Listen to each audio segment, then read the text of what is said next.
du Fils et du Saint-Esprit. Esprit de Dieu, souffle de nuit. Esprit de Dieu, souffle de feu. Esprit de Dieu, consolateur, tu nous sanctifies. Évangile de Jésus-Christ selon saint Luc. En ce temps-là, parmi les disciples, le Seigneur en désigna encore 72 et il les envoya 2 par 2 en avant de lui en toutes villes et localités où lui-même allait se rendre. Il leur dit, « La moisson est abondante, mais les ouvriers sont peu nombreux. Priez donc le maître de la moisson d'envoyer les ouvriers pour sa moisson. Allez, voici que je vous envoie comme des agneaux au milieu des loups. Ne portez ni bourse, ni sac, ni sandales, et ne saluez personne en chemin. Mais dans toute maison où vous entrerez, dites d'abord « Paix à cette maison ». Si elle a un ami de la paix, votre paix ira reposer sur lui, sinon elle reviendra sur vous. Restez dans cette maison, mangeant et buvant ce que l'on vous sert, car l'ouvrier mérite son salaire. Ne passez pas de maison en maison. Dans toute ville où vous rentrerez et où vous serez accueillis, mangez ce qui vous est présenté. Guérissez les malades qui s'y trouvent et dites-leur, le règne de Dieu s'est approché de vous. Acclamons la parole de Dieu. Louange à toi, Seigneur Jésus. En ce mardi 18 octobre 2022, nous fêtons Saint Luc, l'évangéliste Luc, qui fait partie des collaborateurs de Paul.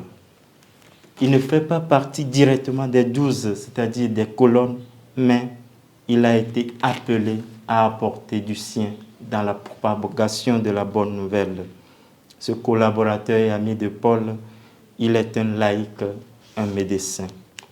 Nous pouvons nous demander comment cet homme qui ne faisait pas partie des 12 réalise cette œuvre merveilleuse.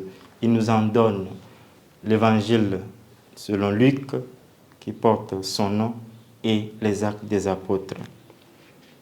L'évangile de ce jour nous précise qu'en dehors des 12, le Seigneur a désigné un autre groupe, 72, qu'il envoya 2 par 2 dans sa mission, dans sa moisson.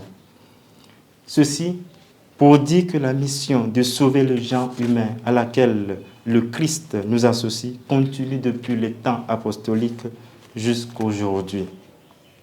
Être choisi, être envoyé n'est pas l'apanage d'une élite, de certains, d'un groupe préféré de Dieu, mais c'est pour tout le monde. C'est la générosité du Seigneur qui appelle à la mission. En choisissant les propagateurs de la bonne nouvelle, il nous appelle. Il ne nous appelle pas forcément à une mission extérieure, à une mission ad extra, mais de nous limiter, de voir ce qui est la mission à côté de nous. La condition de service que le Christ nous présente, ne porter ni sandales, ni sac, ni bourse, ne nous autorise pas, nous missionnaires, à plonger le peuple dans la misère par nos enseignements, car la bonne nouvelle apportée par le Christ est une libération des captivités. Si le Christ nous invite à la pauvreté, au dépouillement, nous sommes invités à sortir de nos commodités, de nos lieux de confort pour servir.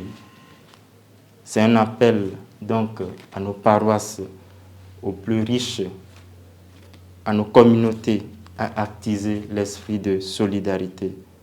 Pour ceux qui vivent en communauté, ceux qui sont dans les œuvres productives doivent penser aux frères qui sont dans la périphérie. pour les chrétiens de la paroisse, laïcs engagés, la famille chrétienne, la mission aujourd'hui t'appelle à collaborer avec les frères.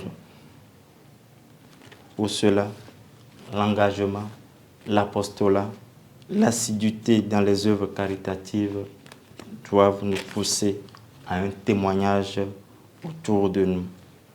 Demandons au Seigneur tous les jours, quel que soit notre état de vie, prêtres, religieux, religieuses, laïcs, consacrés, engagés, même jeunes enfants, à fleurir là où le Seigneur nous a semés.